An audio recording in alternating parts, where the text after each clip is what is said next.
ده مقام سيدنا إبراهيم خليل الله. أصدقائي تعالوا دلوقتي نفتح باب الحرم الإبراهيمي هنا في منطقة الخليل. بسم الله. احنا دلوقتي موجودين في الحرم الإبراهيمي هنا في فلسطين في مدينة خليل الله، وفي الداخل هنلاقي مجموعة من المقامات الخاصة بالأنبياء من ذرية سيدنا إسرائيل اللي هو سيدنا يعقوب. فتعالوا هتلاقوا هنا مقام سيدنا يوسف عليه السلام، والمقام ده ليه قصة كبيرة. أما حاليا فإحنا موجودين عند باب المقام الخاص بسيدنا يوسف، وتعالوا نوريكم المقام من الداخل. شايفين هنا هتلاقوا إن في الداخل زي مساحة كبيرة، وفي النهاية هنا المقام الخاص بسيدنا يوسف عليه السلام. والجدير بالذكر ان مقام سيدنا يوسف عليه السلام خارج الجزء الخاص بالمغاره المدفون فيها سيدنا ابراهيم وزوجته السيده ساره وسيدنا اسحاق والسيده رفقه، هو موجود خارج سور هذه المغاره. وطبعا المقصود بكلمه مقام انه في الاعلى هو جزء ظاهر بيحدد موضع دفن سيدنا يوسف، لكن القبر بيكون اسفل الارض، يعني في الاسفل بنسبه كبيره. والله اعلم ان هنا دفن النبي يوسف عليه السلام وقت جاء من مصر. وانتم عارفين طبعا القصه الشهيره بعجوز بني اسرائيل، وقت خرج بني اسرائيل من مصر في عهد النبي موسى عليه السلام كان موصي سيدنا يوسف انهم ياخدوا الرفات بتاعته ويدفن بجانب اجداده هنا في فلسطين. ولكن كتير من بني إسرائيل ما كانوش عارفين فين المكان المدفون فيه سيدنا يوسف، فراحوا لعجوز بني إسرائيل واللي اشترطت ان هي تكون رفيقة سيدنا موسى في الجنة. وبعدها قالت لهم على المكان الموجود فيه قبر سيدنا يوسف عليه السلام تحت مياه النيل، ففضوا المياه وأخرجوا التابوت اللي فيه قبر سيدنا يوسف عليه السلام، وبعدها خدوه معاه إلى أرض فلسطين ودفن هنا. والله أعلم. أما دلوقتي فأنا متحمس جدا، ولازم تكونوا متحمسين معايا، لأن احنا داخلين دلوقتي للمكان الموجود فيه مقام السيدة سارة. السيدة سارة زوجة نبي الله إبراهيم اللي فضلت سنين كتير جدا ما بتخلفش. واحنا عارفين القصة الشهيرة ان السيدة سارة ذهبت مع سيدنا ابراهيم الى مصر، وعارفين كمان ان السيدة سارة استمرت تقريبا يعني لغاية لما بقت عاقر زي ما بنقول، ان ما بتخلفش يعني. لكن ربنا وقت جاءت الرسل لسيدنا ابراهيم علشان تبشره وعلشان تقول له ان هم رايحين لقوم لوط علشان يهلكوهم، جاءت البشرى للسيدة سارة ان هي هتخلف، وخلفت مين؟ سيدنا اسحاق، ومن وراء اسحاق يعقوب. وهنا المقام الخاص بالسيدة سارة رضي الله عنها. اما بعد كده فاحنا هندخل للخليل ابراهيم كليم الله. يا الله، تعالوا دلوقتي شايفين احنا موجودين في الداخل، هنلاقي دلوقتي مجموعة من المقامات، منها مقام سيدنا إبراهيم عليه السلام، وبعد كده هنلاقي سيدنا إسحاق وزوجته. فتعالوا ننطلق دلوقتي. بسم الله. سيدنا إسحاق من هنا. بسم الله. تعالوا كده. يا الله، احنا دلوقتي موجودين عند مقام سيدنا إبراهيم في الداخل هنا، خليل الرحمن إبراهيم عليه السلام اللي كان لوحده أمة. يعني انتم متخيلين ناس كتير تبقى مؤمنة جدا وعددهم كبير، وسيدنا إبراهيم أمة لوحده وكأنه بالعدد الكبير جدا ده. والجدير بالذكر انكم هتلاقوا دلوقتي داخل المقام في شباك في الاتجاه اللي انا واقف فيه حاليا، وفي شباك في الاتجاه الثاني.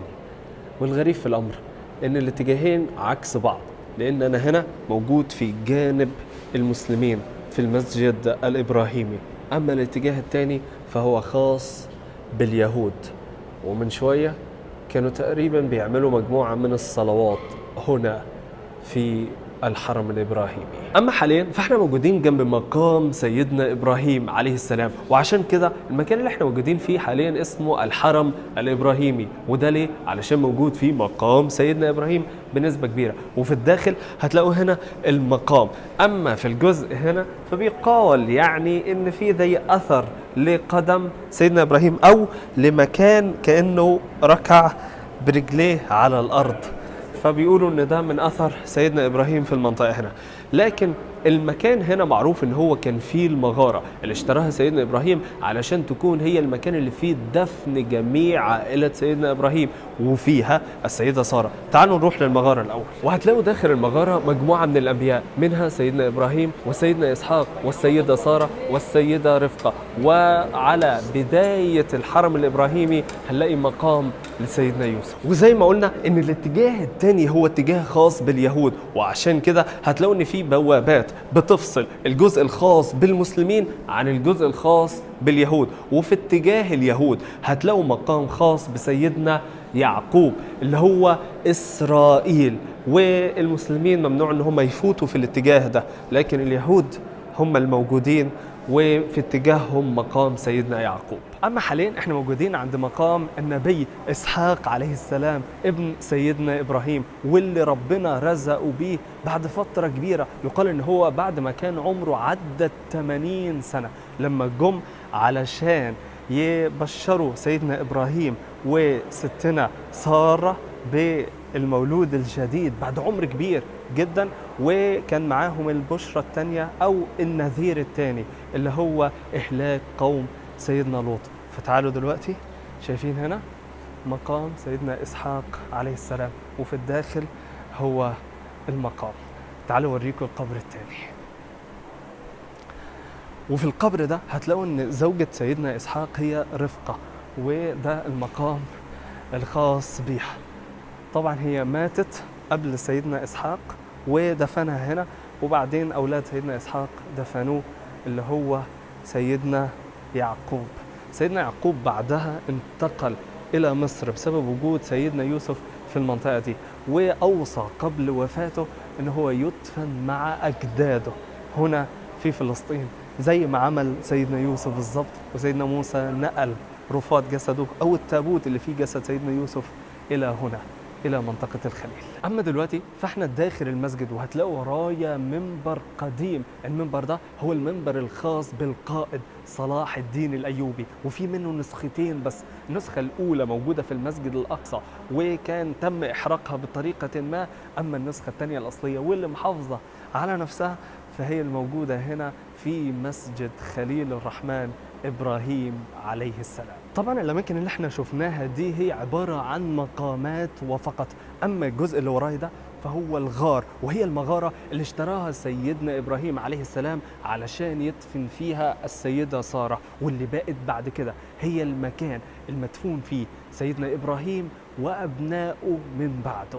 ومن هنا بيقدروا ان هم ينزلوا للغار او للمغاره دي، اما مش مسموح ان احنا ننزل، والا كنت وريتكم الاماكن الموجود فيها اجساد الانبياء سيدنا ابراهيم وذريته. اما بالنسبه للمغاره الموجود فيها بنسبه كبيره جدا اجسام الانبياء من سيدنا ابراهيم وذريته، فده المدخل. تعالوا كده هتلاقوا موجود تحت السجاد جزء من الجبس، شايفين هم مغلقينه، ومن خلال المدخل ده بيقدروا يفوتوا للمغارة. لكن طبعا احنا كمسلمين متأكدين ان اجسام الانبياء ربنا حرم على الارض اكل اجسام الانبياء، فمش من الطبيعي ان احنا ننزل علشان نشوف اجسام الانبياء.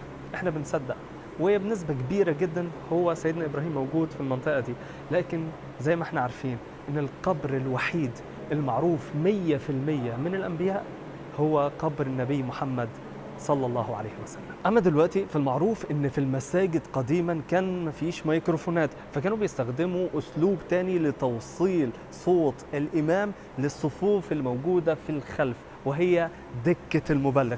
فتعالوا نطلع دلوقتي. بسم الله. احنا دلوقتي طالعين على دكة المبلغ الموجودة في المسجد الإبراهيمي، مسجد خليل الله إبراهيم عليه السلام. فالمفروض إنه بيبقى فيه المبلغ في هذه المنطقة، ولما الإمام مثلا بيقول الله أكبر فتلاقي المبلغ وراه يقول بصوت عالي جهوري الله أكبر مرة تانية، الله أكبر الله أكبر. ومن الحاجات المميزة جدا اللي حصلت هنا في الحرم الإبراهيمي أو في المسجد الإبراهيمي ولمست قلبي إنهم سمحوا لي إن أنا أصلي العشاء جماعة هنا بالناس في الحرم الإبراهيمي.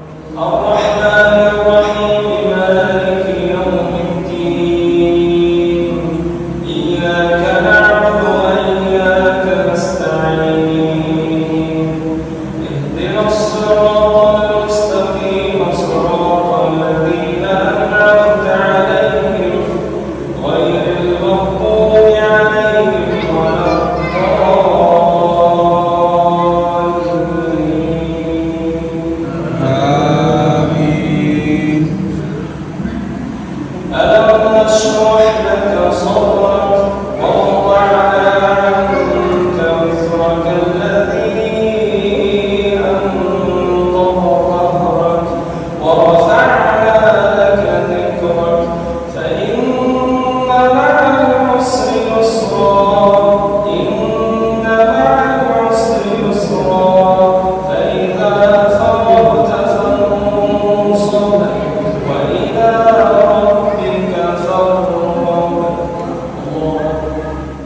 حلقة جديدة مع الخيميائي عن مقام خليل الله إبراهيم عليه السلام في مدينة الخليل بفلسطين، وأشوفكم في حكاية جديدة. سلام.